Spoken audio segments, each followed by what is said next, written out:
When the zombie outbreak started, the hammerhead shark was the first to know something was wrong. I noticed it at 11:47 p.m. on my security monitor.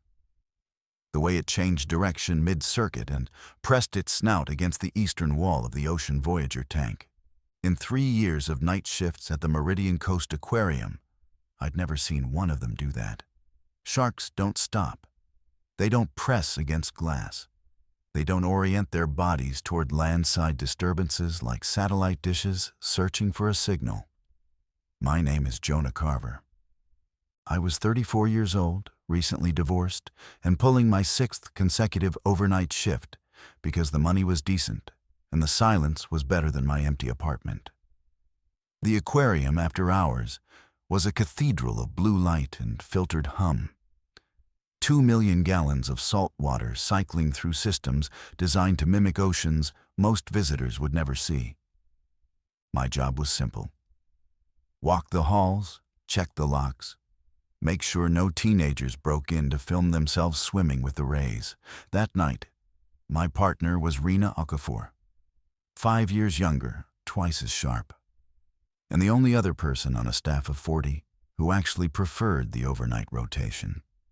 She was in the East Wing running her 11:30 check on the jellyfish gallery when I radioed her about the shark.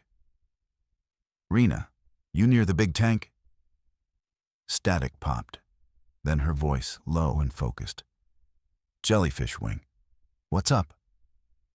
"Camera 6. The hammerhead's acting strange." A pause. Define strange. Pressed against the glass, facing the parking structure. Hasn't moved in 2 minutes. Sharks don't do that. I know. I'll swing by on my way back. I switched to the exterior cameras. The parking structure was mostly empty. My truck, Rena's hatchback, a maintenance van that had been there since Tuesday. Nothing moved. The streetlights along Coastal Boulevard cast their usual amber pools across wet asphalt. It had rained earlier, and the road still gleamed. Then I saw the figure. It was at the far edge of Camera 12's range, just beyond the ticket plaza. A person walking, but wrong. The gait was lateral, listing, like someone whose inner ear had been destroyed. They moved toward the aquarium's main entrance with a slowness that didn't match intention. Most people who approach a locked building at midnight either want in or are lost. This person seemed to be neither. They just moved, pulled by something I couldn't name. I reached for the phone to call Metro Police non-emergency. Probably a drunk, probably harmless. But before I could dial, my radio crackled. "Jonah." Rena's voice had changed. The casual warmth was gone. "I'm at the Ocean Voyager viewing window. It's not just the hammerhead. Every shark in the tank has oriented the same direction. The whale shark, too. They're all facing east." I looked back at Camera 6. She was right.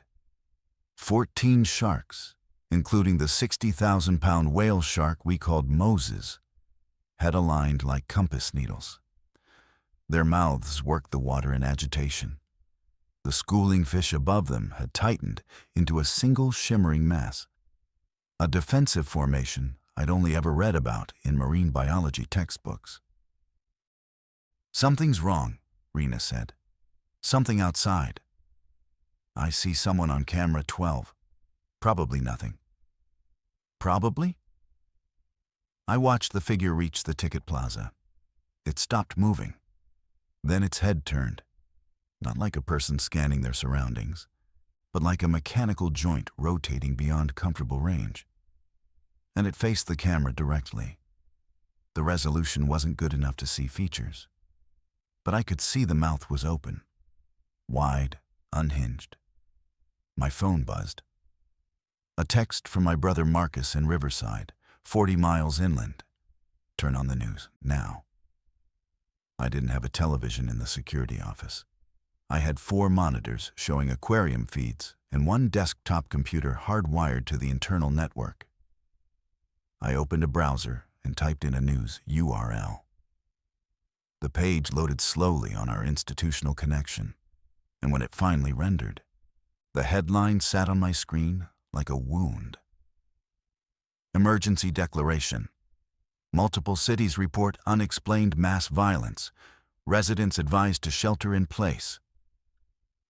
The timestamp was 23 minutes old. I keyed my radio.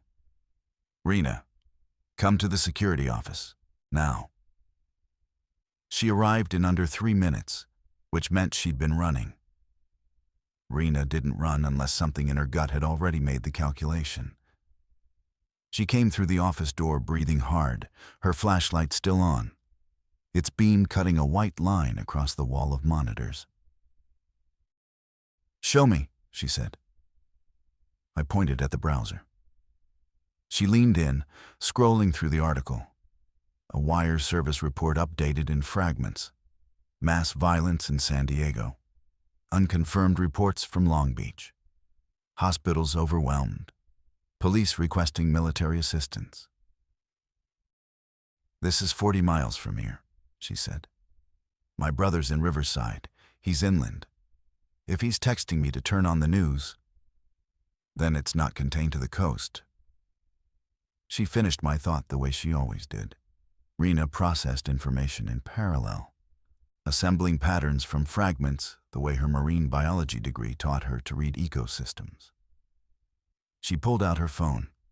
No signal. She tried again. One bar flickered and died. "Cell towers are overloaded," I said. "Or down." She looked at me.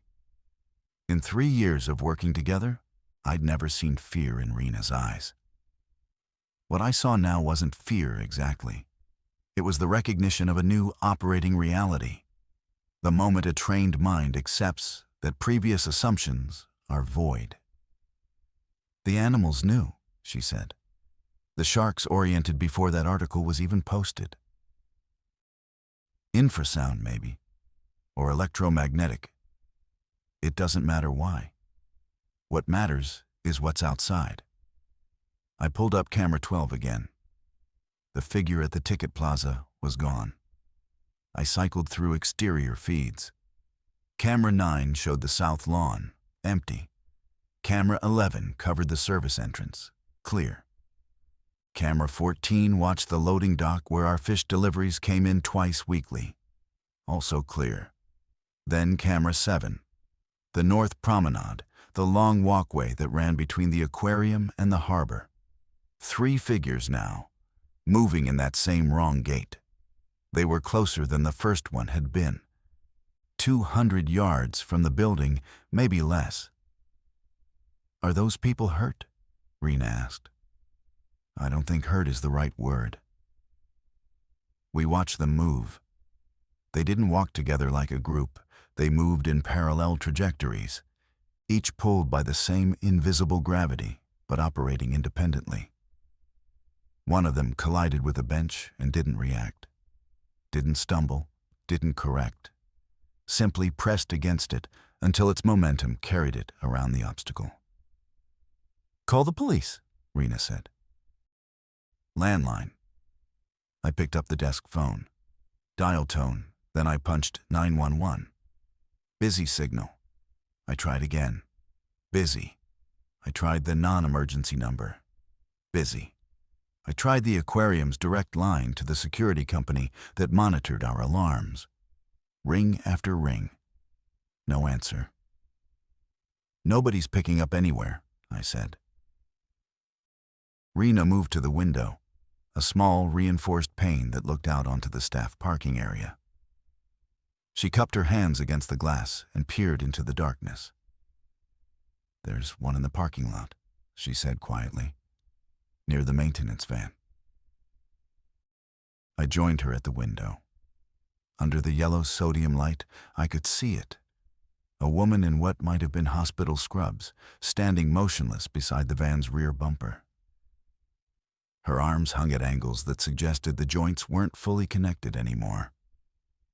Her head tilted at 30 degrees, as if listening to a frequency below human perception. "She's not moving," I said. She will. We stood there, watching. The aquarium hummed around us. Filtration systems, temperature regulators, the low vibration of 2 million gallons, in constant motion. Somewhere below us, in the tunnel where visitors walked beneath the Ocean Voyager tank, the sharks continued their strange vigil. "How many entrances does this building have?" Rena asked. I knew the answer without thinking. 14. Main entrance, 3 emergency exits on ground level, 2 service doors, the loading dock, 4 fire escapes on the 2nd floor, the staff entrance, the VIP event entrance, and the rooftop access hatch. How many can we lock from the inside? All of them. But some of the fire exits have push bar releases that can't be disabled without tools. Then we need tools. She turned from the window. And we need to move before there are more of them. The aquarium at night is a labyrinth by design. Visitors during the day follow guided paths, one direction, curated views, controlled flow. But the maintenance corridors behind those exhibits run in every direction, connecting wings through unmarked doors and access tunnels. I knew them all. 3 years of walking them alone in the dark teaches you a building's anatomy better than any blueprint. Rena and I moved through the back corridor that ran behind the Tropical Reef Gallery. The emergency lighting cast everything in pale green, and the tanks on either side glowed with their internal illumination. Blue, purple, gold depending on the exhibit. The fish were agitated. I could see it in the darting of the tangs, the clustering of the clownfish, the way the moray eels had retreated fully into their rock formations. "The maintenance shop is past the penguin habitat," I said. "Craig keeps his tools locked in the cage, but I have the master." "What about the other staff? Is anyone else here tonight?" Diego was supposed to be on aquarist duty, overnight feeding for the otters and monitoring the quarantine tanks. His shift started at 10. "Have you seen him?" I hadn't. I checked in with him around 10:30 by radio, and he'd confirmed he was in the marine mammal wing. That was over an hour ago. I keyed my radio now. "Diego, this is Jonah. What's your position?" Nothing. "Diego, respond, please." Static. Then a click, like someone had pressed the transmit button without speaking. Rena and I exchanged a look. The click repeated, 3 times in rapid succession, then nothing. "That's intentional," she said. "He can't talk. Or won't. Same implication." We moved faster. The corridor opened into the penguin staging area, a cold room where staff prepared fish buckets and cleaned the habitat's filtration intake. The penguins themselves were visible through a service window, huddled in a tight group at the far end of their enclosure. Normally, they spread out at night, sleeping in pairs or alone on their artificial rocks. Tonight, they pressed together like they were trying to become one organism. The maintenance shop was just beyond. A cage of chain-link fencing in a concrete room, filled with power tools, spare parts, and the heavy equipment used for tank maintenance. I fumbled my keyring in the green half-light and found the master. The lock clicked open. Inside, I grabbed a battery-powered drill, a handful of lag screws, and 2 flat bars that could serve as pry tools or, if necessary, weapons. Rena found zip ties, a roll of heavy chain, and 3 padlocks still in their packaging. "We start with the push bar doors," she said. "Chain them shut. Then we drill the lag screws through the frames of any door we can't lock electronically. That violates about 15 fire codes." "Jonah, fire codes assume the world outside isn't trying to eat you." She was right. I didn't argue. We worked quickly, starting with the closest fire exit, a steel door at the end of the coral gallery that opened onto the south lawn. I chained the push bar to the frame while Rena held the flashlight. The chain rattled against metal and the sound echoed through the empty gallery in a way that made me want to whisper. "How long do you think we have?" I asked. "Before what?" "Before there are enough of them out there that chains aren't enough." She didn't answer immediately. She was thinking, and when Rena thought, she didn't fill the silence with comfort. The article said multiple cities. If this is spreading at transmission speed rather than travel speed, then we're talking hours, not days. Transmission speed meaning bite to turn is fast, meaning every person who goes down puts another one on its feet. Exponential. We secured the south exit and moved toward the east wing. As we passed the floor-to-ceiling window of the kelp forest exhibit, something caught my peripheral vision. Movement outside. Through the exhibit glass and the building's exterior wall, separated from the night by layers of architecture. I couldn't see what it was, but I heard it. A palm slapping glass, somewhere on the building's eastern face. Then another. Then a sound like a forehead meeting a window, dull, wet, and rhythmic. They'd found the walls. We secured 7 of the 14 entrances in the next 40 minutes. The main entrance was already locked, magnetic bolts on a timer that engaged at closing. The VIP event entrance had a deadbolt I threw from inside. The rooftop hatch was padlocked from below as standard procedure.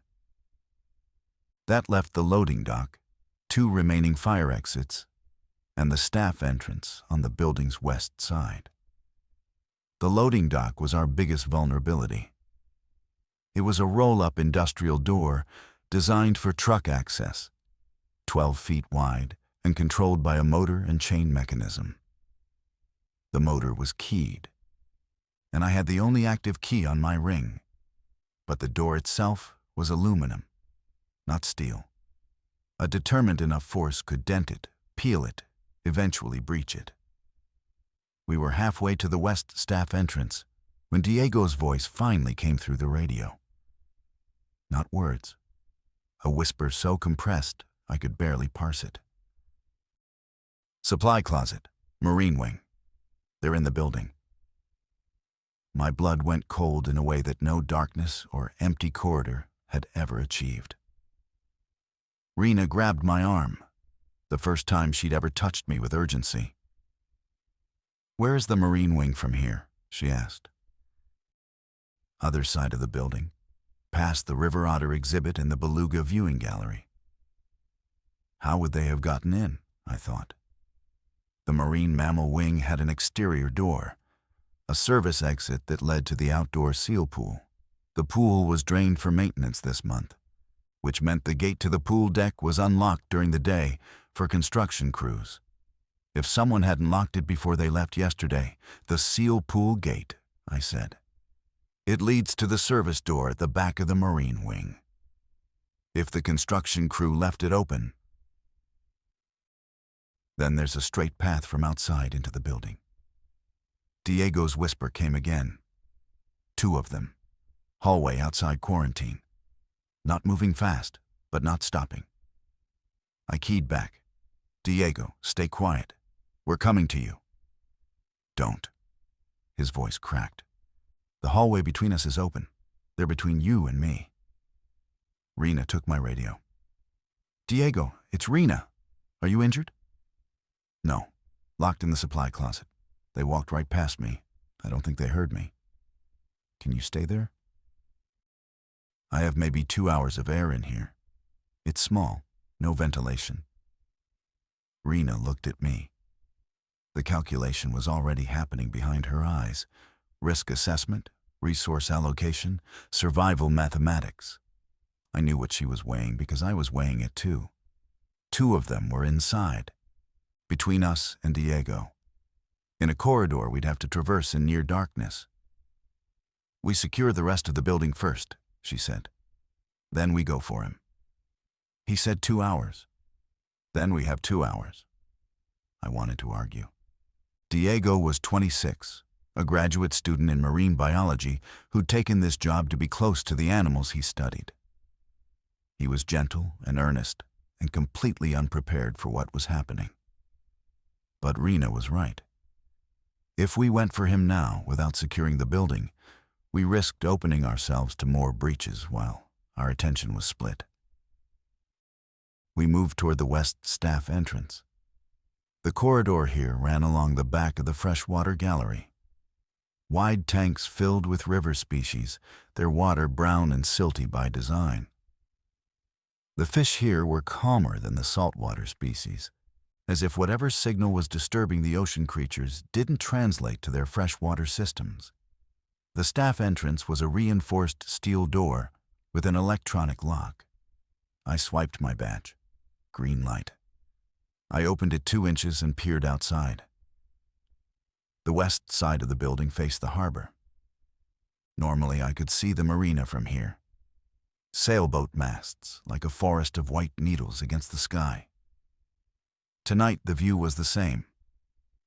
But the dock lights illuminated something new. Figures on the boardwalk, dozens of them, moving in that lateral drift pattern. Some had reached the waterline and simply walked into the harbor, disappearing beneath the surface without a splash. I closed the door and drilled Freund's 2 lag screws through the frame. "They're everywhere out there," I said. Rena didn't respond. She was staring at her phone. A single text had gotten through from someone named Kamau. It read, "Mom is gone. Don't come home." She put the phone away with a motion so controlled it terrified me.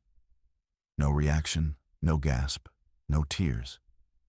She slid it into her pocket like it was a receipt she'd look at later, and she said, "Loading dock, let's go." I didn't ask. Not then. I understood that whatever was happening inside her head required the scaffolding of task and motion to remain standing. Grief could wait. Survival could not.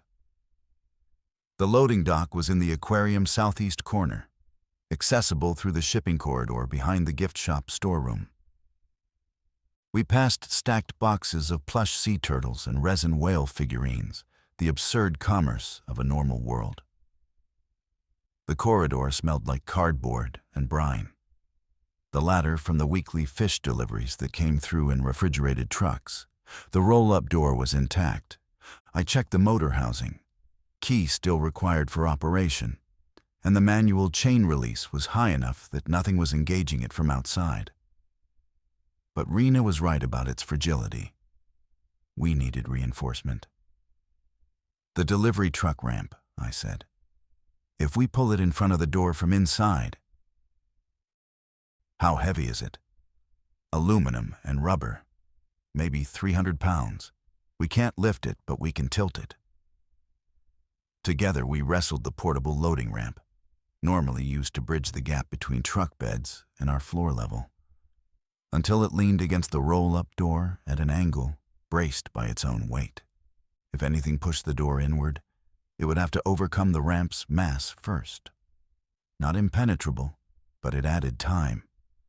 We drilled the last 2 fire exits, and then we stood in the central atrium, the architectural heart of the aquarium, where 4 corridors converged beneath a vaulted glass ceiling that showed only black sky tonight.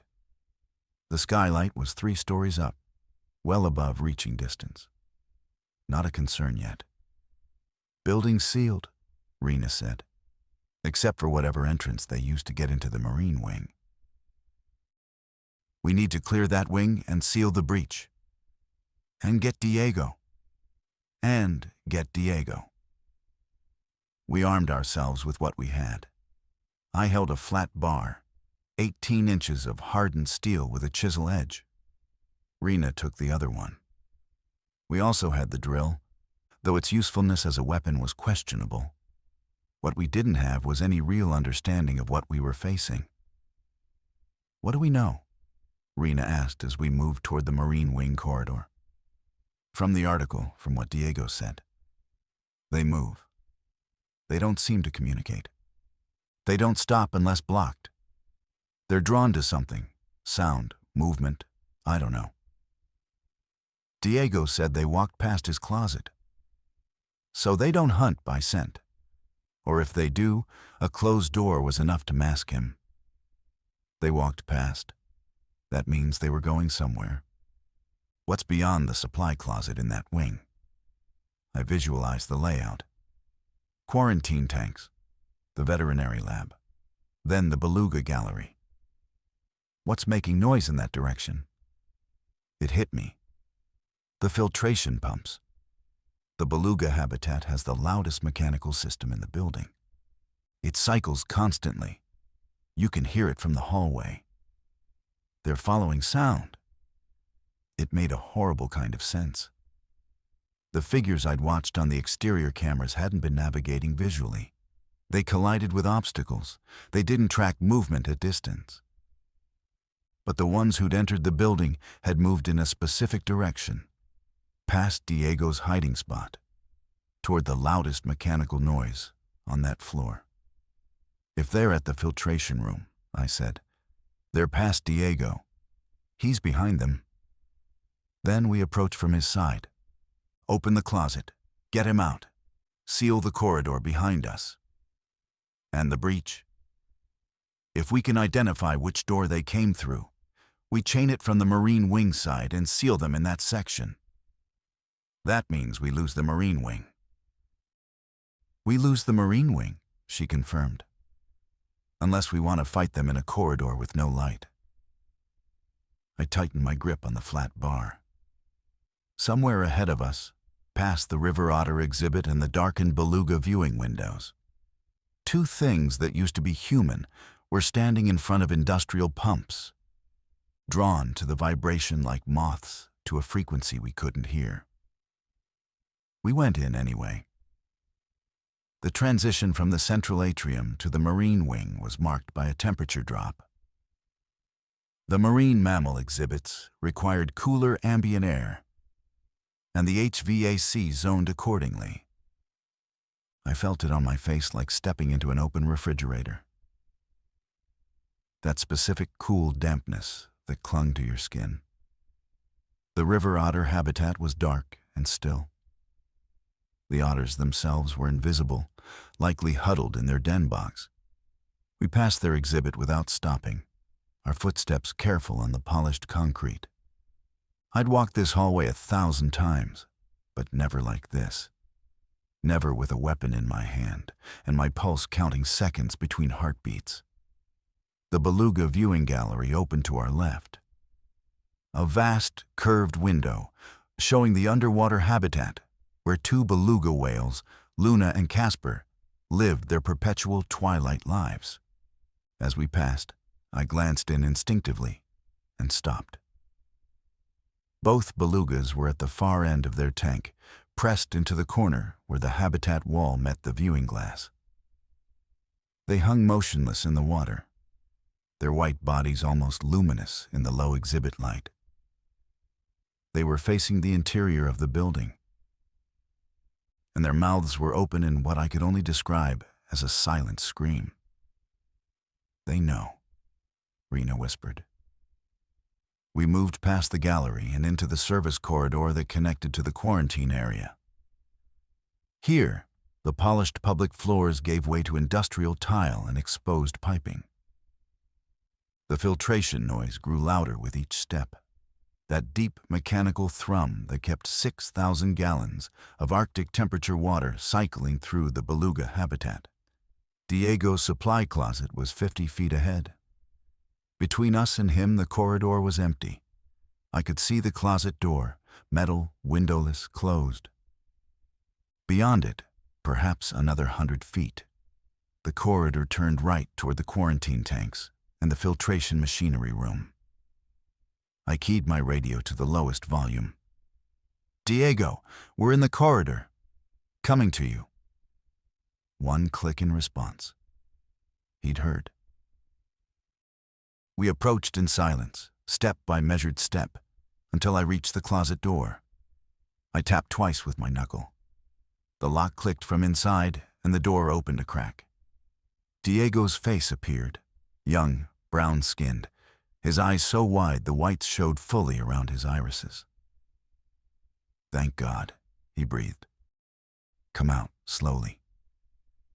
He slipped through the gap like water through a crack, his body compressed with fear. He was still wearing his Aquarist wetsuit, the one he used for feeding dives. He carried nothing. "Where are they?" Rena asked. Diego pointed down the corridor toward the turn. "Last I heard, they were at the filtration room, banging on the door, like they wanted inside but couldn't figure out the handle." "How long ago?" 20 minutes, maybe more." "Have you heard them since?" He shook his head. Rena made a decision with her jaw. "We're sealing this corridor, both ends. They stay in that section." She turned to me. "Is there a door between us and the filtration room?" "There's a fire door at the corridor junction. It's the kind with a magnetic hold open. Releases automatically during fire alarms." "Can we release it manually?" "There's a switch on the wall beside it. Then we trip it. The door closes. We chain it. They're sealed in the filtration wing." "And the breach? The door they came through?" "It's in that section, too. If we seal them in, we seal the breach behind the same barrier." Diego grabbed my sleeve. "Wait, the quarantine tanks are in there. I have 6 juvenile sea turtles in recovery. They need feeding in." "Diego." Rena's voice was gentle but absolute. "The turtles are in an enclosed tank with automated temperature control. They'll survive for days without feeding. We won't survive if we leave that corridor open." His face crumpled, but he nodded. He was a caretaker by nature. It was why he'd taken this job, why he stayed late, why he talked to the animals like they could understand his doctoral research explanations. Leaving them felt like leaving children. I moved toward the fire door junction. The switch was a red plate on the wall, clearly marked. I could see the door itself, held open by the magnetic catch, a heavy steel slab designed to contain smoke. Beyond it, the corridor stretched into darkness. And in that darkness, something scraped against the floor. I hit the switch. The magnetic catch released with a decisive clunk, and the fire door swung closed on its hydraulic arm. Slow, controlled, inevitable. In the narrowing gap before it sealed, I saw movement. A shape, pale and angular, lurched into the corridor's dim lighting perhaps 80 feet away. It moved toward the closing door with that terrible lateral drift, but the hydraulics were faster. The door met its frame with a sound like a vault ceiling, and I threaded the chain through the handle and cinched it with the padlock before my hands could shake. The shape hit the other side. Not a bang, more of a sustained pressure, like someone leaning their entire weight against the metal and not understanding why it wouldn't yield. Then a second impact beside it, and the door vibrated in its frame. "Will it hold?" Diego asked. "It's rated for structural fires," I said. "It'll hold." We retreated back down the corridor, past the beluga gallery, past the silent otter exhibit, until we reached the central atrium. Only then did I let myself breathe fully, a long exhale that seemed to carry the last hour's accumulated tension out of my chest in a single stream. Diego sat on the atrium bench, the one normally used by tired families reviewing their aquarium maps, and put his head in his hands. Rena leaned against the information kiosk and stared at the skylight above us, her flat bar resting against her thigh. "We need to take stock," she said. "What do we have? What do we know? What are our options?" I started with the building. We'd sealed every external entrance and isolated the marine wing breach. The aquarium's footprint was roughly 120,000 square feet across 2 floors, plus a basement level that housed mechanical systems and water treatment. We had access to everything except the sealed marine corridor. Supplies. The staff break room had vending machines, a refrigerator usually containing lunch remnants, and a water cooler. The cafe on the second floor, closed and locked since evening, had dry goods, canned items, and commercial beverage supplies. The gift shop storeroom had nothing edible.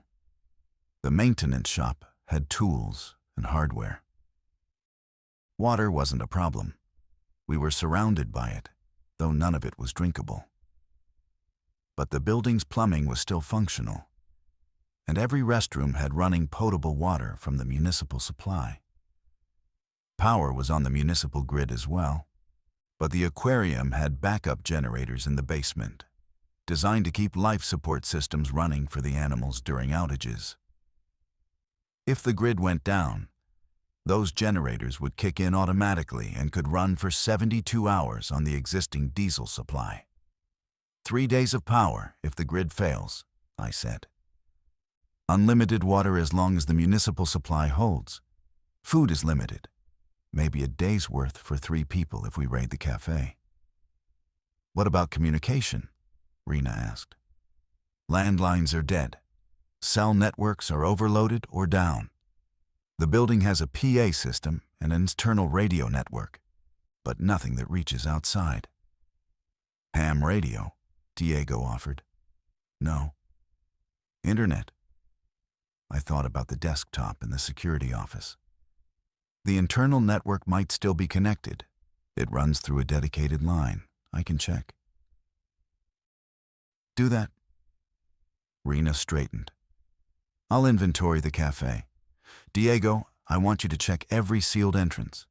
Visually confirm nothing's been compromised. Take a radio. Diego looked up.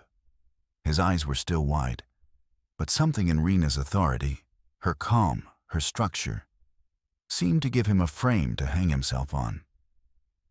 He nodded and stood. Don't engage, she added. If you see anything wrong, you report and retreat. We regroup here. He took a radio from my belt and moved toward the coral gallery corridor. Rena headed for the stairs to the second floor. I watched them both disappear into separate wings of the building.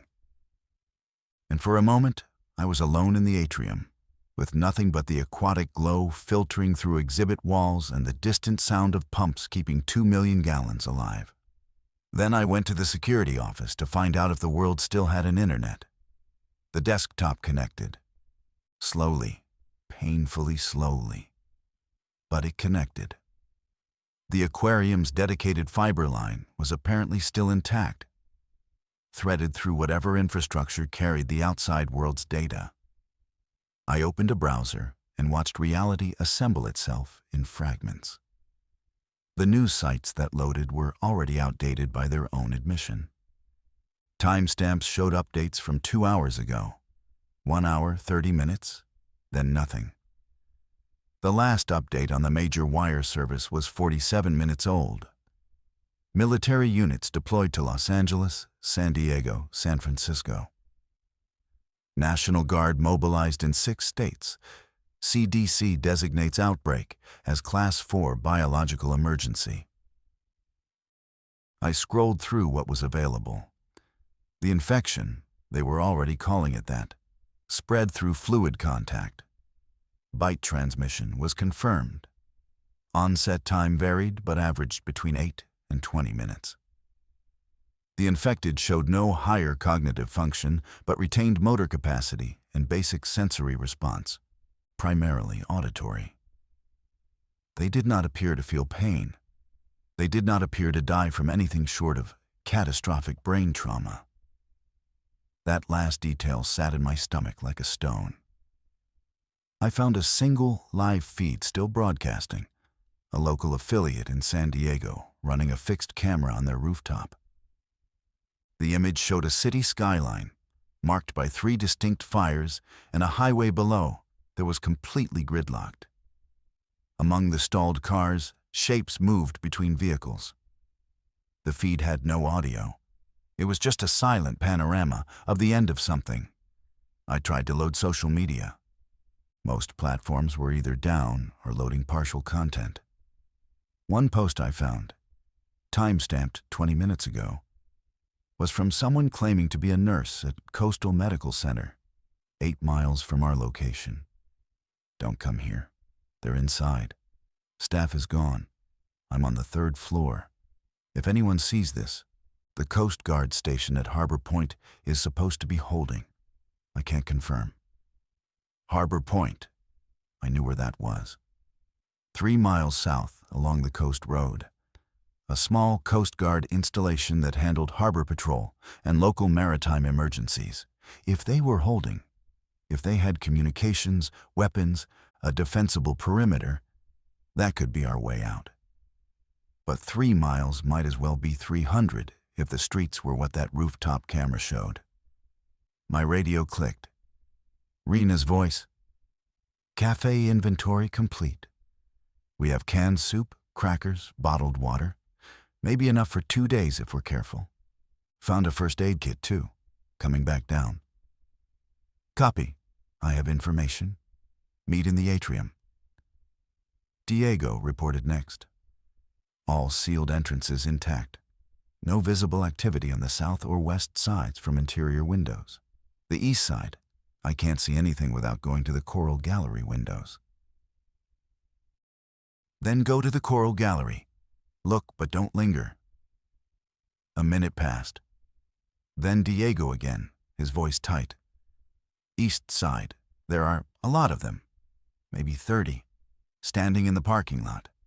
Not doing anything, just standing. Are they facing the building? No, they're facing the water, the ocean, all of them facing east toward the harbor. Facing the water, the same direction the sharks had oriented. I didn't know what that meant, but it formed a pattern I couldn't yet read, as if the infection had some relationship with the coast, with the sea, with something in or beyond the water. Rena arrived at the security office before I could radio her back. She looked at the screen over my shoulder and absorbed the information without asking me to summarize. Then she read the nurse's post about Harbor Point. 3 miles, she said, through whatever's out there. The coast road is exposed, no cover. There might be another way. I pulled up a mental map of the area. The Aquarium sits on a peninsula. The harbor wraps around the south side. If we had a boat. Do we have a boat? No, but the marina is 200 yards from our west side exit. If there's anything still moored with keys in it, that's a 200-yard sprint through open ground at night. I know. She tapped the desk once, twice, thinking. Not tonight, she said. We wait for daylight. We observe. We plan. I agreed, not because I thought daylight would make us safer, but because my hands wouldn't stop shaking, and I needed the night to make them stop. We gathered in the break room, a windowless interior space with a door that locked and no adjacent exterior walls. Diego had brought the first aid kit from the cafe, and Rena had carried down an armload of canned goods and a sleeve of crackers. We ate mechanically. Cold soup from cans opened with a multi-tool. Crackers broken into pieces we barely tasted. Diego spoke first, breaking a silence that had lasted 10 minutes. My family's in Ensenada, across the border. Do you think it's reached there? Neither of us answered immediately. The Wire report had mentioned multiple cities, all in California. Mexico hadn't been referenced, but that meant nothing. I don't know, I said honestly. My mother and my sisters. My nephew is 4. His voice stayed flat, controlled. But his hands trembled around his soup can. I should have gone to see them last weekend. I was going to, but I had the turtles in quarantine and... You couldn't have known, Rena said. That doesn't matter. It doesn't change anything that I couldn't have known. She nodded. He was right. The impossibility of foreknowledge doesn't lessen the weight of absence. I thought of Marcus in Riverside, of his text that now felt like it came from another century. I tried my phone again. No signal, no data. The small screen might as well have been a piece of glass. "What's your plan?" Diego asked, looking at me. As if my 3 years of seniority and my security badge made me the authority on surviving the impossible. At dawn, we assess. If the coast road or the marina offers a viable path to Harbor Point, we take it. Coast Guard means communications, means evacuation possibility, means people with weapons and training. And if it's not viable, then we stay here. The building is sealed. We have water, limited food, and backup power. This is a concrete and steel structure designed to contain millions of pounds of water pressure. It can keep things out, as well as it keeps things in. "For how long?" Diego pressed. "As long as we need to." He didn't look convinced. Neither was I, but the alternative was despair. And despair was a luxury we couldn't metabolize. Rena had been quiet, her gaze fixed on the far wall where a staff schedule still hung. Names and shifts for a week that would never be worked again. When she spoke, her voice had a quality I hadn't heard before. Measured, deliberate, as if each word was being placed like a brick. "I need to tell you both something, not because it changes our plan, but because you should know who you're surviving with." She paused. "That text I received, from Kamau. That's my brother. Our mother lived with him in Oceanside. She had early-stage Alzheimer's and couldn't live alone." She stopped, took a breath. "His text said she's gone. I don't know if that means she died, or if that means she turned, or if he got her out somehow and she didn't make it. I don't know. And I won't know tonight. So I'm going to keep functioning. Because functioning is the only thing I can give the people who are still alive in front of me. That's you. Both of you." Diego reached across the table and put his hand on hers. She let it rest there for 3 seconds. I counted, and then withdrew gently. "We sleep in shifts," she said, returning to logistics as smoothly as a swimmer surfacing. 2 hours each. One person stays in the security office on camera watch. The others rest here with the door locked. "I'll take first watch," I said. "Diego second. I'll take the 3 to 5 a.m. slot." Diego nodded. He finished his soup and pulled a thermal blanket from the first aid kit, wrapping it around his shoulders. He looked young. He was young. Too young for this, though I suspected age wouldn't have made any of us more ready. I left them and walked back to the security office. The monitors showed the same building I'd always watched. The same corridors, the same exhibits, the same blue-lit emptiness. But on camera 12, the parking lot now held not 30 figures, but 50, all facing the water, all motionless under the amber lights. I sat down. I watched. The night stretched. Dawn came not as light through windows, the security office had none, but as a gradual brightening on the exterior cameras. Camera 9 showed the south lawn emerging from darkness, dew-covered grass now visible in gray morning light. Camera 7 showed the north promenade, and what dawn revealed there made my throat close. They were everywhere. Not dozens anymore. Hundreds. The parking lot, the promenade, the ticket plaza, the boardwalk, the visible stretch of coastal boulevard, all occupied by standing figures. They'd stopped their lateral movement overnight and entered a kind of stasis, bodies upright but motionless, heads uniformly tilted toward the harbor. In daylight, I could see details the night cameras had spared me. The hospital scrubs on some, business attire on others. A child in a school uniform near the ticket machines. A mail carrier still wearing his satchel. The ordinary wardrobe of a coastal city's population, now emptied of the people who'd chosen those clothes that morning. Rena appeared behind me. She'd woken before her shift was over. I could tell by the alertness in her eyes, the way she'd already processed the transition from sleep to crisis. "Show me the marina," she said. I switched to camera 14, which offered a partial view of the harbor. The marina was visible at the frame's edge. Sailboats and cabin cruisers still moored at their slips, rocking gently in the morning tide. Between our building and those boats, the boardwalk was occupied by a cluster of perhaps 20 figures.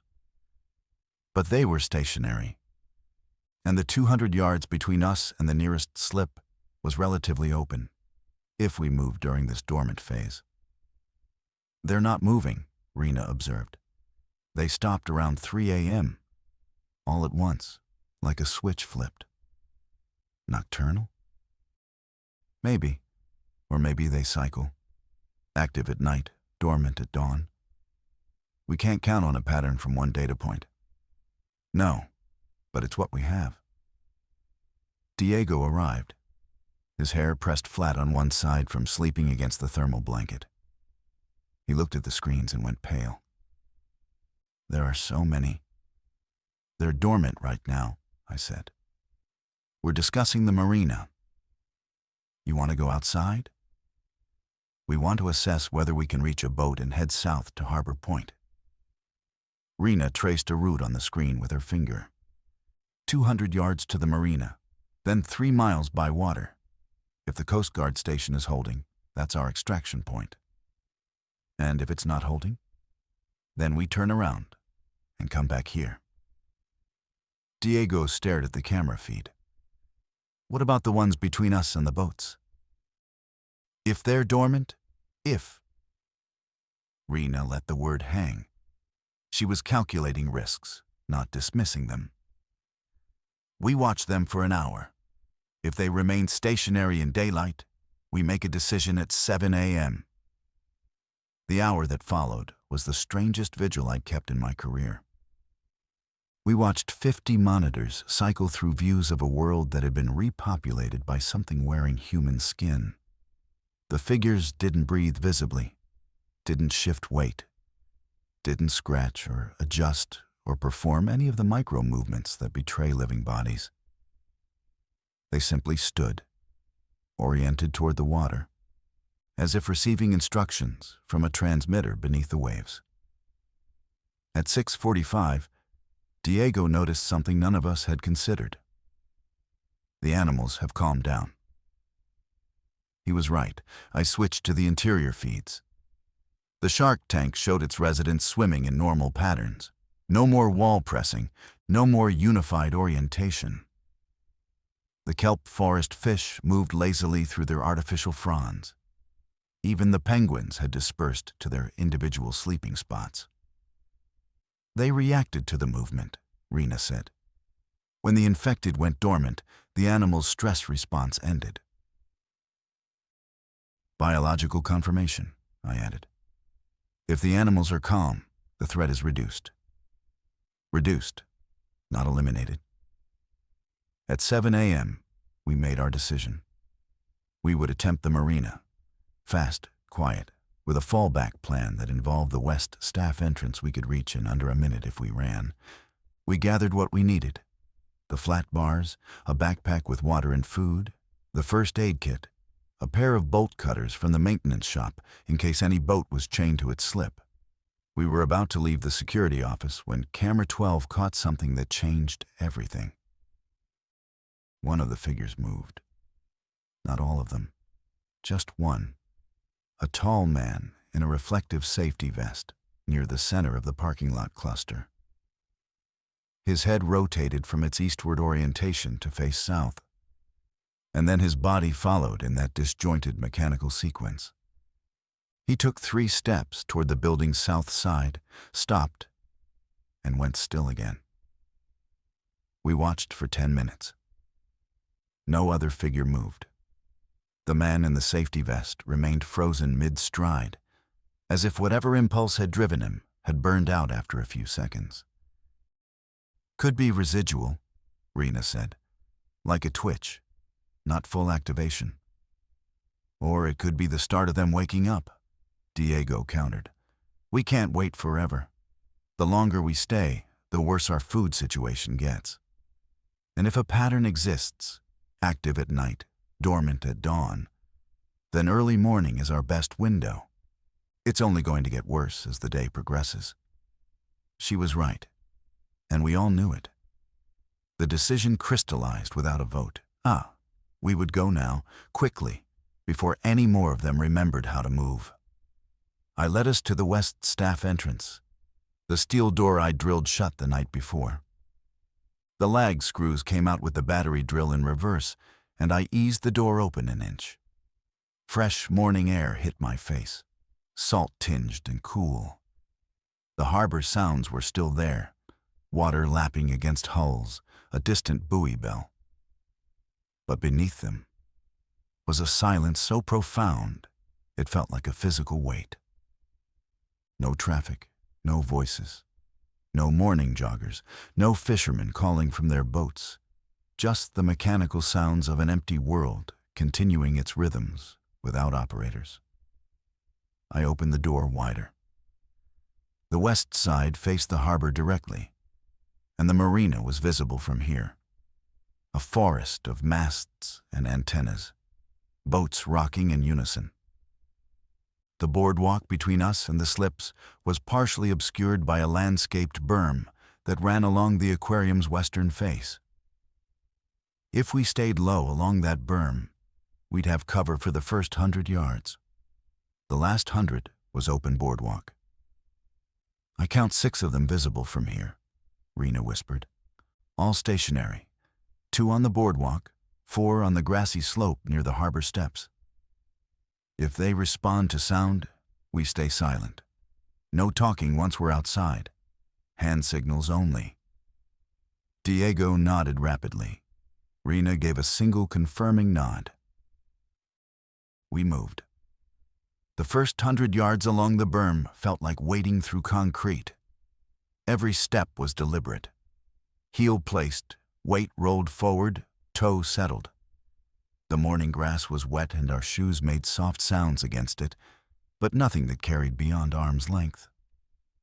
I could smell them. That was the thing nobody mentions in survival scenarios. The infected had a smell, not rot, not yet. Something chemical and wrong, like ozone mixed with copper. It clung to the air wherever they'd gathered in density. We reached the end of the berm. The last 100 yards of open boardwalk stretched before us, bleached wood planks leading to the marina gate. I could see boats clearly now. A sport fisher, 2 sailboats, a cabin cruiser, a small center console with an outboard. The center console was our best bet. Fast, simple, likely to have keys in the ignition since many recreational boaters left them there. But between us and the marina gate stood one of them. A woman in exercise clothing, standing at the boardwalk's midpoint, facing the water with her back to us. Her ponytail hung motionless. Her running shoes were still laced. She could have been any morning jogger paused to watch the sunrise, except her right arm hung at an angle that no living joint would tolerate. And dark fluid had dried in a trail from her ear to her collarbone. I looked at Rena. She held up one finger, then pointed to the boardwalk's edge, where a gap between the railing and the piling created enough space to bypass the woman with 10 feet of clearance. I signaled agreement. Diego was breathing too fast. I put my hand on his shoulder, firm, steady, and felt his ribcage slow incrementally. We began the final approach. Single file, wide berth, silent as the tide. We were 15 feet from her when Diego's radio crackled. The sound was small. A brief hiss of static. The kind that happens when a radio squelch catches a stray frequency. But in the absolute silence of that dormant morning, It was a gunshot, a siren, a scream. The woman's head turned. Not her body, just her head, rotating on a neck that moved too far and too smoothly, like a ball joint freed from its socket. Her mouth was open, and from it came not a sound, but a vibration. A subsonic pulse I felt in my chest rather than heard in my ears. Then her body followed, and she oriented toward us. And the dormancy ended. "Run," Rena said. Not a shout, a command compressed and absolute. We ran. The marina gate was 60 feet ahead. I could hear the woman behind us, not footsteps exactly, but the wet sound of joints articulating without proper coordination. She was fast despite her mechanical gait, driven by something that didn't require efficiency. Behind her, I heard others activating. The subsonic pulse she'd emitted, that chest vibration, had reached the figures on the grassy slope, and they were turning, unfolding from their stationary positions like machines powering up from standby. Diego reached the gate first. It was a chain-link barrier with a simple latch, not locked. He yanked it open and held it. Rena went through. I went through. Diego slammed it behind us, but there was no lock, nothing to hold it. "Keep moving," Rena ordered. The marina dock was a floating structure connected to the shore by a gangway that flexed beneath our running feet. Boats lined both sides, sailboats with their sails furled, cabin cruisers with canvas covers, fishing vessels with rods still in their holders. I scanned for the center console I'd spotted from the berm. There, fourth slip on the left, a white 22-footer with a Mercury outboard and an open cockpit.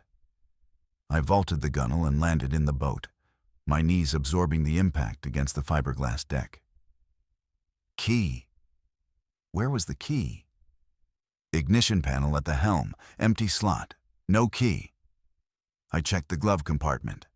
Fishing licenses, sunscreen, a tide chart. No key. Try another one. Rena was standing on the dock, watching the gate.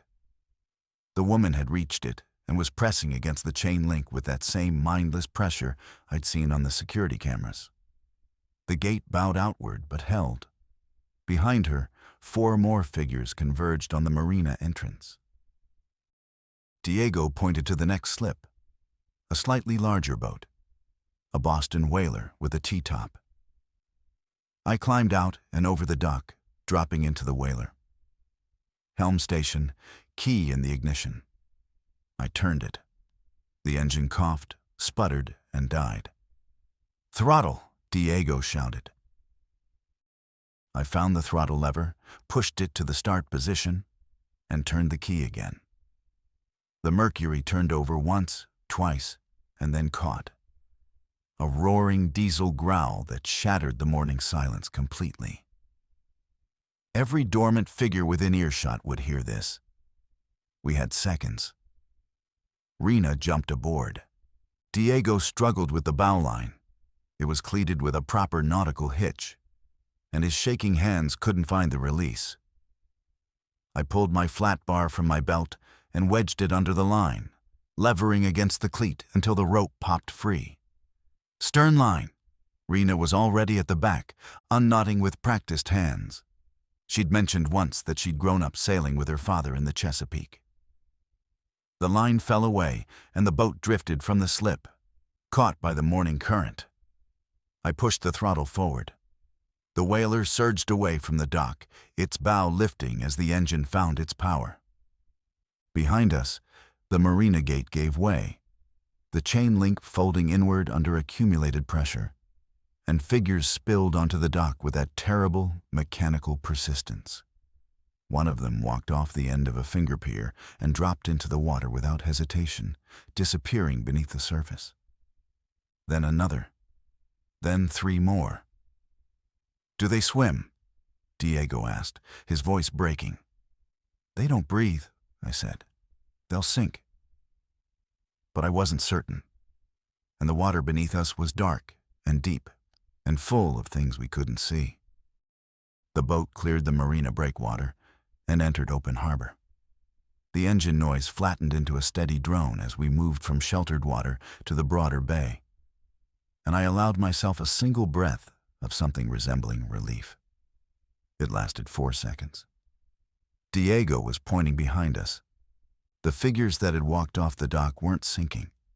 They weren't swimming either, not in any coordinated sense. But they were moving beneath the surface, visible as dark shapes in the shallow harbor water, walking along the bottom with the same directionless persistence they'd shown on land. The water didn't stop them. It only slowed them, turned them into submerged pedestrians, trudging across the harbor floor at whatever pace their waterlogged bodies allowed. "They're walking underwater," Diego said. His voice had gone thin, reedy, stripped of the bravado he'd attempted earlier. "They're just walking." "They don't need to breathe," Rena said. "We established that. So water isn't a barrier. It's just a different medium." "Can they reach us?" I checked the depth finder on the whaler's console. We were in 12 feet of water, moving to deeper channel. The boat drew 3 feet. As long as we stayed in the channel, they couldn't reach the hull from the bottom. Probably. Unless they could jump or climb or do something else we hadn't anticipated. "Stay in deep water," Rena instructed. "Head south along the coast. Harbor Point is 3 miles. I adjusted course, bringing the whaler around to a southerly heading. The Aquarium receded behind us, a large rectangular building on its peninsula, surrounded by parking lots full of standing figures who watched us go with their tilted heads and open mouths. From the water, I could see the full scope of what the night had produced. The entire coastal strip, boardwalk, roads, buildings, was occupied. Not densely, not like a crowd. More like a scattered population that had been paused mid-step and left standing wherever the dawn had found them. Some were active now, those closest to the marina, presumably triggered by the engine noise or the subsonic pulse from the woman on the boardwalk. They moved along the shoreline in our direction, tracking us auditorily. But they couldn't match our speed on water. Within a minute, we'd outpaced them completely. "Check the fuel," Rena said. I found the gauge, 3/4 full. More than enough for a 3-mile run at cruising speed. I checked the radio mounted above the helm, a Marine VHF unit. I turned it on, static across all channels. I tried channel 16, the universal distress frequency. "Mayday, mayday, mayday. This is a civilian vessel in Meridian Harbor heading south toward Harbor Point Coast Guard Station. 3 survivors aboard, requesting assistance or confirmation of station status. Over." Nothing. I repeated the call. Nothing. "They might be maintaining radio silence," Diego offered. "Or they might not be there," Rena said. The coastline slid past us. Buildings and trees and roads, all eerily normal in their physical arrangement, all eerily wrong in their absolute human stillness. No cars moved, no lights changed. Only the figures, scattered like chess pieces abandoned mid-game, and the occasional sound of something breaking or falling in the distance. The entropy of an unattended world beginning its slow collapse. At the 1-mile mark, we passed a beach that I recognized as the municipal recreation area. There was a lifeguard tower, its white walls catching morning sun. Around its base, perhaps a dozen figures stood in the sand, facing the water. Facing us. Their heads tracked our passage with a unified motion that made me think of sunflowers. Slow, solar, inevitable. "They can see us," Diego said. "Or hear us," Rena corrected. "The engine. Should we cut it? And drift? No. Speed is our advantage. Let them watch." She was right. But the sensation of being observed by those dozens of dead-eyed faces, their mouths open, their bodies oriented toward our boat with that same compass needle precision, burrowed into my psyche in a way that simple danger never had. It wasn't fear of attack. It was the recognition that whatever intelligence drove them was aware of us, tracking us, filing our presence into whatever primitive calculus governed their behavior. At the 2-mile mark, the Coast Guard station appeared on the horizon. Harbor Point was a small installation, a pier, a boathouse, a 2-story administrative building, and a communications tower that rose 60 feet above the roofline. From a mile away, I could see the tower's red aviation light still blinking, which meant power. Power meant systems. Systems meant people. But as we closed the distance, the details resolved in ways that eroded hope. The pier was empty. The Coast Guard's patrol boats, normally 3 vessels ranging from a 20-foot RIB to a 45-foot response cutter, were gone. Either deployed or fled, the slip stood empty, their mooring lines dangling in the water like severed veins. The administrative building's front entrance was open. Not ajar, fully open, the double doors spread wide with one hanging slightly off its hinge. I could see into the lobby from the water. A reception desk, overturned chairs, scattered papers. No movement. No boats, Rena said. No personnel visible. The tower's still lit, Diego pointed out. Automated. Runs on its own power source. Doesn't mean anyone's operating it. I circled the installation slowly, keeping 50 yards off the pier. The boathouse doors were closed. The rear of the building showed a loading area where service vehicles would park. Empty now, except for a single white truck with Coast Guard markings. Its driver door was open. I don't see any of them either, I said. No infected on the grounds. That could mean it was evacuated, or it could mean they're inside.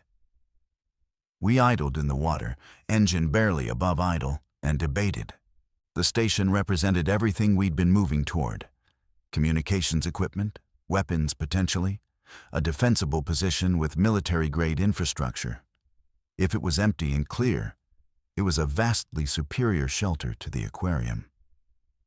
If it was compromised, entering it was suicide. One of us goes in, Rena said. The other 2 stay with the boat, engine running. If the scout doesn't return in 10 minutes or signals distress, the boat leaves. I'll go, I said. No. She stood. I'm faster. I know what to look for, and... She paused. I have less to go back to. The statement landed like a physical blow. Diego flinched. I opened my mouth to argue, but she was already moving, climbing over the gunwale onto the pier with an athleticism that reminded me she'd been a competitive swimmer before graduate school. 10 minutes, she said. If I radio 3 clicks, I'm in trouble. Get out. She moved up the pier toward the building, flat bar in hand, her steps light and deliberate. I watched her reach the open entrance and pause, listening. Then she slipped inside and was gone.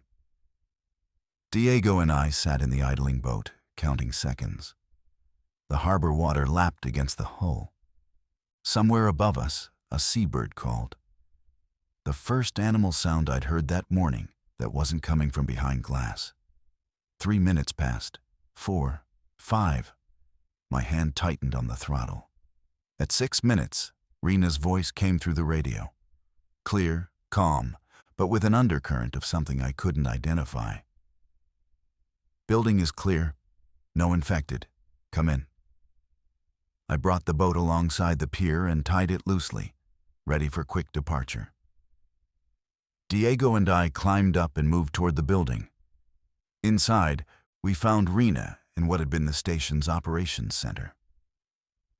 A room full of radio equipment, navigation displays, and a wall-mounted monitor showing harbor camera feeds.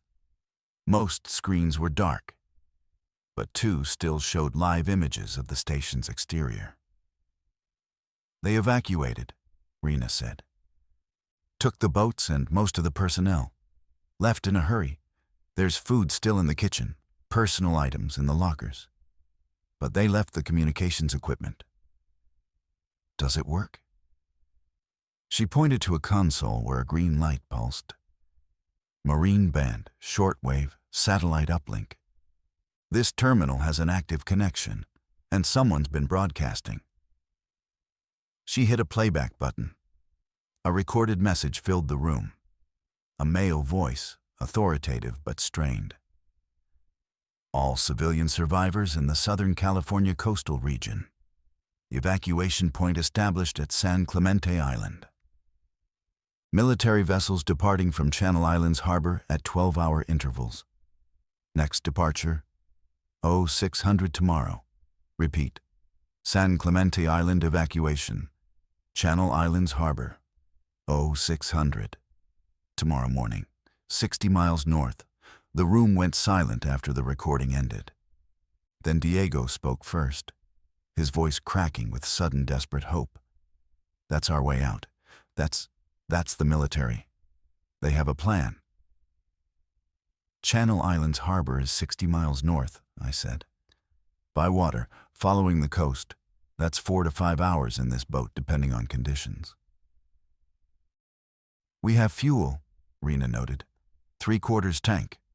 A whaler this size gets maybe 3 miles per gallon at cruising speed. That's, she calculated silently, maybe 45 miles on what we have. Not enough. Not even close. The math settled over us like cold water. 60 miles of coastline, fuel for 45. We'd run dry somewhere off Huntington Beach or Seal Beach, well short of our destination and well within the coastal zone that was presumably overrun. We refuel, Diego said. There must be fuel here. It's a Coast Guard station. I looked at Rena. She was already shaking her head. They would have fueled their boats before they evacuated. Standard procedure. This was their last stop, not their first. But I wasn't ready to accept that. Let's check. The boathouse, the storage areas. If they left in a hurry, they might have left reserves. We spent 30 minutes searching the station. The operations center gave us useful items. A pair of binoculars, a signal flare kit, a first aid kit significantly better stocked than the Aquarium's, and a handheld VHF radio with fresh batteries. The kitchen yielded canned goods, granola bars, and bottled water. One locker contained a flare gun, not a weapon exactly, but better than nothing against a crowd. The fuel situation was what Rena predicted. The station's diesel tanks were drained. The only fuel on the premises was a single 5-gallon jerry can of gasoline in the boathouse, clearly forgotten in the rush. 5 gallons would give us maybe 15 additional miles. Total range, 60 miles. Exactly what we needed, if we pushed the engine to its most efficient RPM and the sea conditions cooperated. It's razor thin, I said. It's all we have, Rena countered. And if we run out 3 miles short? Then we paddle, or we drift, or we swim. But 60 miles of coastline is 60 miles of options. Marinas, fuel docks, other boats. We find what we need along the way. Diego was already loading supplies into the whaler. Water, food, the medical kit. His movements had a manic energy that worried me. The kind born from hope, too newly discovered to be trusted. But his hands were steady now. That counted for something. I returned to the communications console and studied the equipment. The satellite uplink was still active. A small dish on the roof connecting to whatever military network was coordinating the evacuation. I found the transmit function and keyed in. This is civilian survivor Jonah Carver at Harbor Point Coast Guard Station. 3 survivors proceeding north toward Channel Islands Harbor by small craft. Requesting confirmation of evacuation schedule and any navigational advisories. Over. I waited. The console hummed. After 40 seconds, a response came. Not a voice, but a text readout on the terminal screen. Evacuation confirmed. 600 daily departure. Civilian craft advisory. Avoid approaches to Santa Monica and Long Beach harbors. Concentrated hostile presence in water near these locations. Maintain minimum 500 meters offshore at all times. Good luck. Hostile presence in water. The submerged walkers we'd seen in Meridian Harbor weren't an anomaly. They were congregating near major population centers, cities where thousands had walked into the ocean during the first night, now patrolling the seafloor in crowds that could, presumably, reach anything that came too close to shore. 500 meters offshore minimum, I told the others. And we avoid Long Beach and Santa Monica entirely. That adds distance. How much? Maybe 5 miles, maybe more depending on how wide we swing. The math got tighter, the margin got thinner, but the alternative was staying here, in a building with no boats, no weapons beyond a flare gun, and an unknown number of infected within walking distance once night fell and the dormancy ended. We leave now, Rena said. Every hour of daylight we waste is an hour of darkness we travel in. We loaded the boat. We cast off. We headed north. The Pacific Ocean has a way of flattening human drama into insignificance. Within 20 minutes of leaving Harbor Point, the coastline had receded to a thin brown line punctuated by buildings, and the open water stretched around us in every direction with an indifference that was almost soothing. The engine settled into a rhythmic drone at 2200 RPM, the sweet spot for fuel efficiency that I'd calculated from the whaler's spec sheet in the glove box. Diego sat at the bow, watching the water ahead with the binoculars. Rena took the stern, facing backward, monitoring our wake and the receding shoreline. I drove. The sun climbed higher, and the July morning heated the air until the salt spray on my arms dried in white traces. For the first hour, nothing happened. The coast slid past. Beach communities, harbor breakwaters, the occasional pier jutting into the ocean like a skeletal arm. Through the binoculars, Diego reported what he could see. Cars on coastal roads, unmoving. Buildings with doors open. Figures standing on beaches in the same eastward-facing orientation we'd observed at the aquarium. They're all facing the ocean, he said. Every group I can see, standing in the sand, facing out to sea. What's out there? I asked. Not expecting an answer, not getting one. At the 90-minute mark, we passed the outer breakwater of a mid-sized harbor. I estimated we were off Dana Point, roughly 15 miles into our journey. I kept us 1,000 meters out, double the recommended minimum.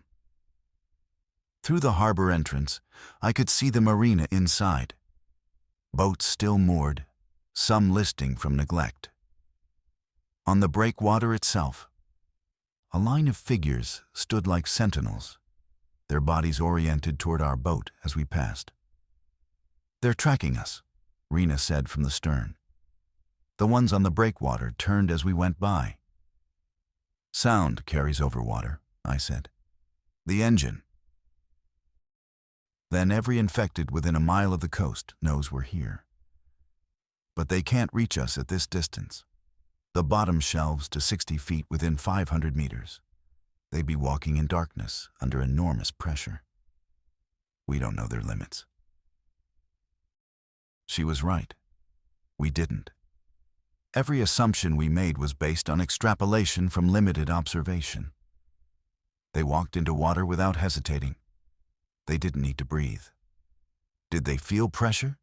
Did their bodies compress at depth? Did the cold slow them?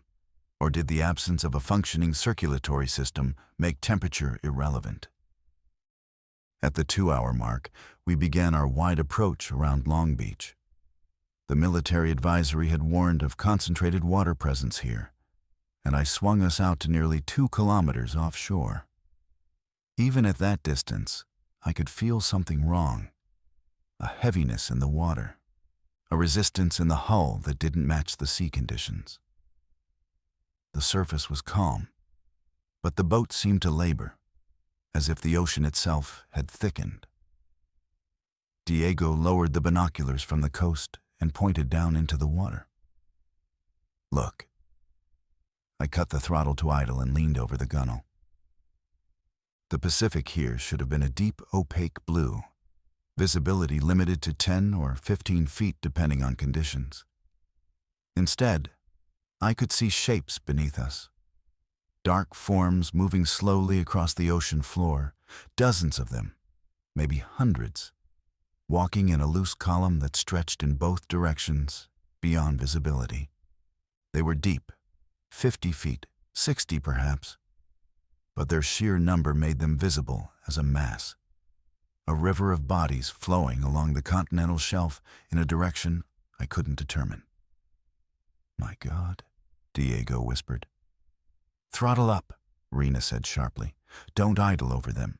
Move." I pushed the throttle forward and the whaler surged ahead, leaving the underwater column behind. But the image stayed with me. That silent procession beneath the waves, heading somewhere with a unity of purpose that landside infected never displayed.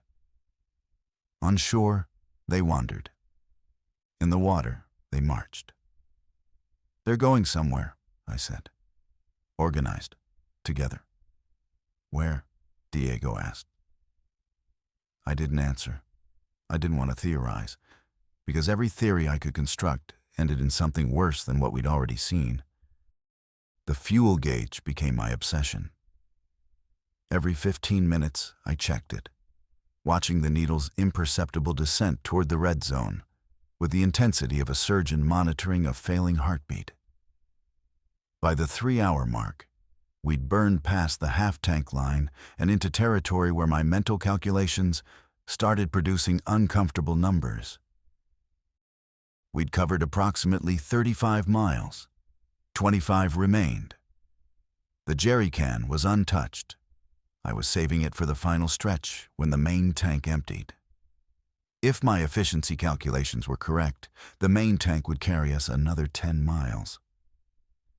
The jerry can would provide 15. That gave us exactly enough, with zero margin for error, course changes, or increased throttle.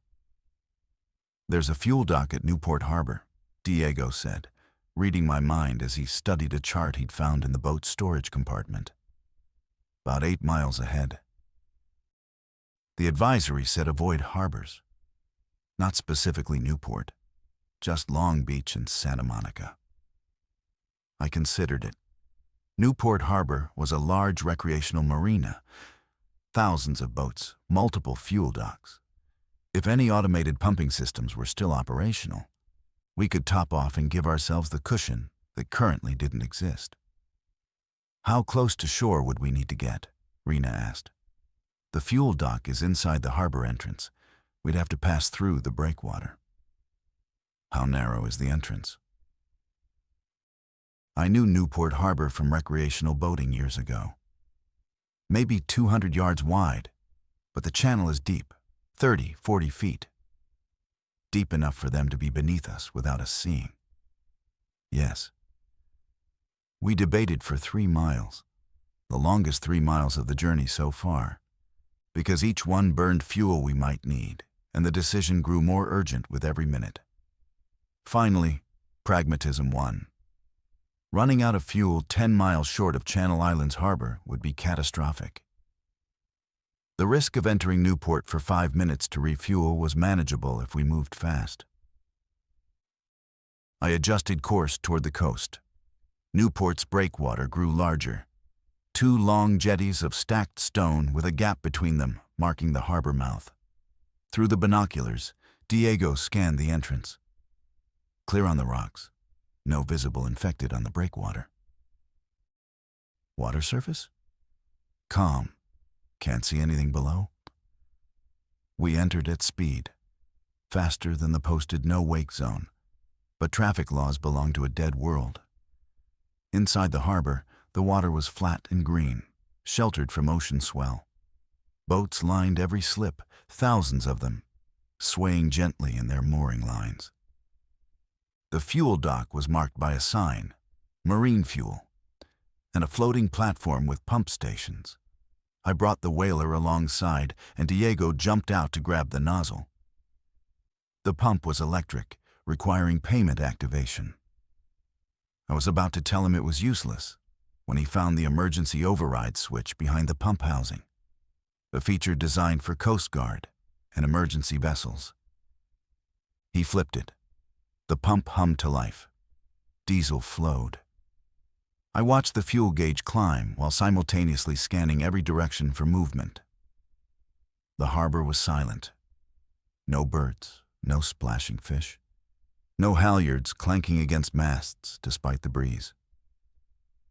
"That's full," Diego said, hanging up the nozzle. "Get in." He climbed aboard. I reversed from the dock and swung the bow toward the harbor entrance. As I did, something emerged from the water at the end of the adjacent pier. A shape pulling itself onto the dock, with arms that bent in directions arms shouldn't bend. It was covered in marine growth, algae, barnacles, things that don't accumulate in hours. This one had been in the water for days. Since before the outbreak went public, it meant the infection was older than we'd been told. Older than the emergency declarations, older than the news. I pushed the throttle to full, and we blasted through Newport's harbor mouth into open ocean, leaving that algae-covered figure pulling its barnacled body onto a dock where sailboats rocked peacefully in their slips. No one spoke for 10 minutes. The revelation sat between us like a bomb, with its timer obscured. Finally, Rena said, "It didn't start on land, did it?" I thought about the sharks facing east, the figures walking into the ocean, the underwater column, the algae-covered thing that had been submerged for days before any emergency was declared. "No," I said. "I don't think it did." The last 20 miles passed in a state of heightened clarity that bordered on dissociation. The sun climbed to its zenith and began its afternoon descent. The coastline changed from the dense urban sprawl of Orange County to the lower-profile communities of Ventura County. Less development, more open space, agricultural land meeting the sea in brown cliffs and sandy beaches. We passed Santa Monica at maximum distance, nearly 3 kilometers offshore. And even from there, the city's beaches were visibly populated by standing figures. Hundreds of them, thousands perhaps, lining the sand from the pier to the bluffs in a density that made the ground appear to move, even though each individual was stationary. Channel Islands Harbor appeared at 3:47 p.m. I recognized it from the commercial fishing fleet that lined its inner channel. Working boats, not pleasure craft. Their outriggers and winch arms distinctive against the flat afternoon sky. The harbor entrance was marked by a green and red buoy system, and beyond them, at the far end of the main channel, I saw something that made my chest expand with an emotion I'd forgotten I could feel. A military vessel. Gray hull, white superstructure, the distinctive profile of a Coast Guard cutter. It sat at anchor near the harbor's commercial wharf, and on its deck I could see figures moving. People, living people, performing tasks with coordination and purpose. "There," I said. Just that one word. Diego stood at the bow and waved both arms.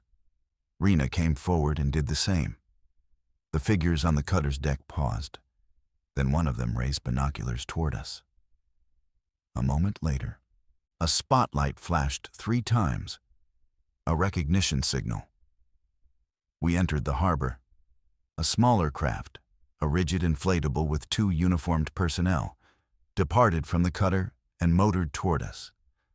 They came alongside, and a young woman in a blue operational uniform called across the gap. "Civilian survivors?" "3, I called back. "From Meridian Coast Aquarium. We've been on the water since this morning." "Any injuries? Any bites?" "No, all 3 clean." "Follow us in. You'll need to be screened before boarding the cutter." Standard protocol. We followed them to the commercial wharf, where a temporary processing area had been established. Folding tables, medical equipment, uniformed personnel moving with the efficient calm of people operating within a system. They checked our vitals, examined our skin for wounds, asked us questions about our exposure timeline. We answered everything. We held out our arms for inspection, like children showing their parents they'd washed their hands. The screening took 30 minutes. When it was done, the same young officer returned. "You're cleared. The next transport to San Clemente departs at 0600 tomorrow. You'll be billeted in the harbor building tonight. There are other survivors already inside, about 40 total." 40 people. In a harbor that normally served thousands, the number told its own story about what the night had done to the population of Southern California. They led us into the harbor building, a 2-story structure that had been converted from administrative offices to temporary shelter. Cots lined the main room. People sat on them or moved between them with the stunned automatism of shock. Some cried quietly, others stared at walls. A few spoke in low voices, sharing stories that all sounded the same. The sudden violence, the impossible speed, the loss of everyone they'd known within hours. Rena found a cot and sat on its edge without speaking. Diego wandered toward a table where someone had laid out protein bars and water bottles. I stood in the doorway and looked back at the harbor, at our borrowed whaler still floating at the wharf, at the ocean beyond the breakwater stretching flat and orange in the lowering sun. Beneath that water, something moved. Something that had been there before the first news report, before the first emergency declaration. Something that had started in the deep and worked its way landward like a tide that never receded. We'd survived. The word felt hollow, like a container emptied of its contents. We'd survived. But survival isn't an ending. It's a condition, a state of being that requires daily renewal, daily proof. Tomorrow we'd board a ship for San Clemente Island. Tomorrow we'd leave the coast behind. But the coast would remember us. And whatever was in that water would keep walking, keep spreading, keep reaching for the shore with hands that didn't tire and lungs that didn't need air. I don't sleep anymore the way I used to. Not in the deep, unconscious way that trust in the world permits. I sleep like the sharks at the aquarium. In motion, half aware, one hemisphere always watching. San Clemente Island is safe. The military perimeter holds. They tell us the mainland is being managed, which is a word that means nothing and everything simultaneously. We are fed, sheltered, counted each morning like livestock being maintained for a purpose not yet disclosed. Rena works in the island's communications center now. She monitors frequencies, catalogs transmissions, maps the spread from data she translates into colored zones on a wall chart. She hasn't heard from Kamau again. She doesn't talk about that. Diego tends the island's tide pools, cataloging species, maintaining records, applying his marine biology training to whatever ecosystem he can reach. He says the intertidal creatures are behaving normally. He says this like it's a comfort, a says. I patrol the island's shoreline, every night, watching the water, listening for the sound of footsteps beneath the waves. Some mornings I find tracks in the wet sand below the high tide line, footprints walking out of the ocean. They haven't stopped coming.